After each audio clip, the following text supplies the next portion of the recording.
আকাশে গুমোট মেঘ, আঙ্কারার রাত যেন কাঁপছে বিদ্যুৎস্পৃষ্ট কোনো পূর্বাভাসে। ঝলসে ওঠা এক বজ্রের আলো ছুঁয়ে যায় ঘরের ভেতর টাঙানো অটোম্যান সাম্রাজ্যের মানচিত্রে। মানচিত্রটি যেন মুহূর্তে জীবন্ত, যেখানে ভারত মহাসাগর পর্যন্ত বিস্তৃত এক হারানো গৌরব জেগে উঠছে। এই ঘর শুধু প্রেসিডেন্ট এরদোয়ানের অফিস নয়, এক প্রাচীন ইতিহাসের ভবিষ্যৎ পরিকল্পনা আঁকার স্থান। দৃষ্টির কেন্দ্রে বসে আছেন রিসেপ তাইয়েপ এরদোয়ান। তার চোখে ঘুম নেই, আছে সময়ের স্পর্শকাতরতায় জন্ম নেওয়া সিদ্ধান্ত। গোয়েন্দা রিপোর্ট, স্যাটেলাইট চিত্র, বিশ্লেষকের নোট, সব মিলিয়ে তিনি যেন এক নতুন সাম্রাজ্যের ছক আঁকছেন। আর সেই ছকে লেখা এক অবিনাশী বার্তা, সাম্রাজ্য পিছু হটে না, দিক বদলায়। এবার আমাদের দিক পূর্ব।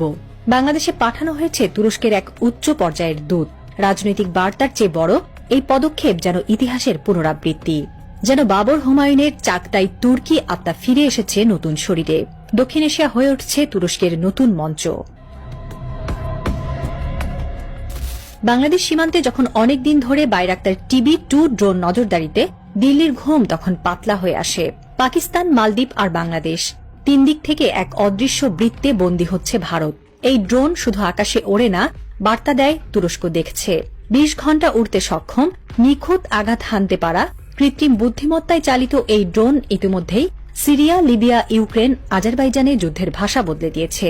পশ্চিমারা বলছে ওয়ার অব দ্য ফিউচার, আর ভারতীয় মিডিয়া বলছে নতুন নিরাপত্তা সংকট। সাম্প্রতিক সেরা বিস্ফোরক খবর এসেছে তুর্কি সংবাদ মাধ্যম থেকে। বাংলাদেশে তুরস্ক গড়তে চায় একটি পূর্ণাঙ্গ সামরিক কারখানা। শুধু অস্ত্র তৈরির কারখানা নয়, এটি যেন দক্ষিণ এশিয়ার বুকে তুরস্কের এক নিঃশব্দ কিন্তু শক্তিশালী সামরিক উপস্থিতি, যেটি একদিকে যেমন প্রযুক্তির কেন্দ্র হবে, অন্যদিকে তা হবে প্রতিরোধের প্রতীক। শহরতলির কোনো এক কোণে হয়তো পরিকল্পিত হচ্ছে এই কারখানার নকশা, বাইরে হয়তো চলছে বিশাল প্রস্তুতি, কাগজে কলমে চুক্তি, নিরাপত্তা বিশ্লেষণ এবং সর্বোপরি এক গভীর রাজনৈতিক বোঝাপড়া।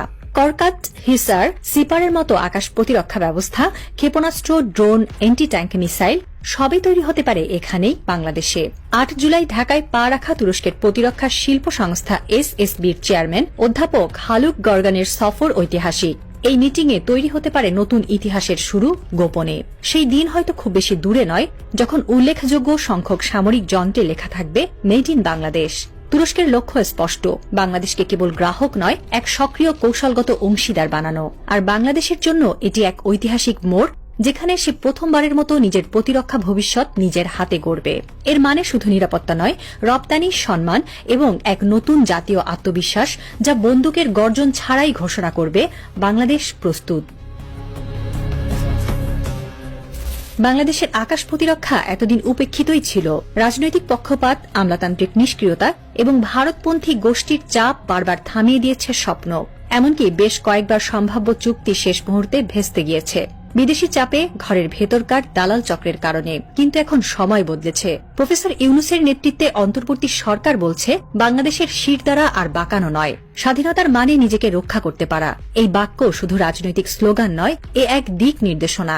তুরস্কের প্রস্তাব তাই শুধু ব্যবসায়িক নয়, এ এক ধরনের রণনৈতিক জোট, এক আত্মবিশ্বাসের জন্ম, যেখান থেকে বাংলাদেশ নিজস্ব এয়ার ডিফেন্স ব্যবস্থা তৈরি করবে, প্রশিক্ষণ দেবে নিজেই এবং নিজের প্রযুক্তিকে সুরক্ষা দেবে নিজের ঘরেই।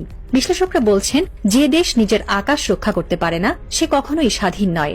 এখন সেই আকাশের নিচে নতুন করে দাঁড়াতে চায় বাংলাদেশ, নিজের বলয়ে, নিজের শক্তিতে। পাকিস্তানের সর্বশেষ যুদ্ধে তুরস্ক নীরবে সঙ্গ দিয়েছিল। প্রযুক্তি, প্রশিক্ষণ, গোয়েন্দা সহায়তা। তুরস্কের ড্রোন ও সেন্সর সিস্টেম ভারতের বিপক্ষে ফল দিয়েছে। সেসব ছিল এতটাই নিখুঁত যে দিল্লি তখন বুঝে উঠতেই পারেনি কোনো গোপন ছায়া পাশে দাঁড়িয়ে পাকিস্তানকে সাহায্য করছে। ভারতীয় মিডিয়া ভয়ের জ্বরে কাঁপছে। সেই মডেলের ছিটেফোঁটা কি তবে এবার বাংলাদেশে? কিন্তু এইবার শুধু ছায়া নয়, আছে আলোর রেখা, প্রকাশ্য পরিকল্পনা।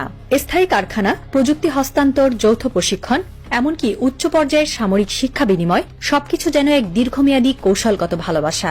বিশ্লেষকরা বলছেন, এটা অস্ত্র বাণিজ্য নয়, এটা দক্ষিণ এশিয়ার এক নতুন চিত্রপটের রূপরেখা। বাংলাদেশকে একটি স্বয়ংসম্পূর্ণ সামরিক শক্তি বানানোর লক্ষ্যেই তুরস্কের এই কৌশল। যেন একটি নীরব বিপ্লব, যেখানে গোলা বারুদ নয়, কাজ করছে নকশা, চুক্তি আর দৃষ্টিভঙ্গি। ভারত ও মিয়ানমার, যারা এতদিন বাংলাদেশের দিকে নরম চোখে তাকাত, তাদের দৃষ্টিভঙ্গি পাল্টে যাচ্ছে। রণনীতি আবার লিখছে নতুন ঘুঁটি বসিয়ে।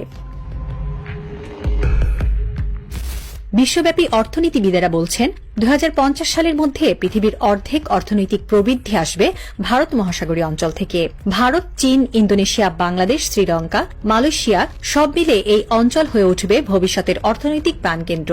চীন, ভারত একে অপরের প্রতিদ্বন্দ্বী হয়ে জায়গা দখলের লড়াইয়ে ব্যস্ত, কিন্তু তুরস্ক অন্যভাবে এগোচ্ছে। তারা ছায়ার নিচে গড়ে তুলছে উপস্থিতি, কম শব্দে বেশি কার্যকারিতায়। মালদ্বীপে নৌ চুক্তি, পাকিস্তানের সামরিক প্রযুক্তি সহায়তা, বাংলাদেশের সামরিক বিনিয়োগ, এই প্রতিটি পদক্ষেপ যেন সেই ছায়া ঘাটির এক একটি ইট। তুরস্কের মতে যদি এখন পদক্ষেপ না নেওয়া হয়, ভারত ও চীন ভবিষ্যতে এই অঞ্চল পুরোপুরি নিয়ন্ত্রণে নিয়ে নেবে। সেই কারণেই তারা এগিয়ে এসেছে এক কৌশলী মানচিত্র নিয়ে, যার গুরুত্বপূর্ণ অংশে থাকতে পারে বাংলাদেশ।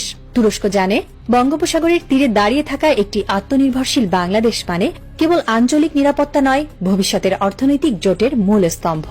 এই প্রতিযোগিতায় বাংলাদেশ আর কোনো ছোট খেলোয়াড় নয়, হয়ে উঠছে খেলায় রং পাল্টে দেওয়া ঘুঁটি।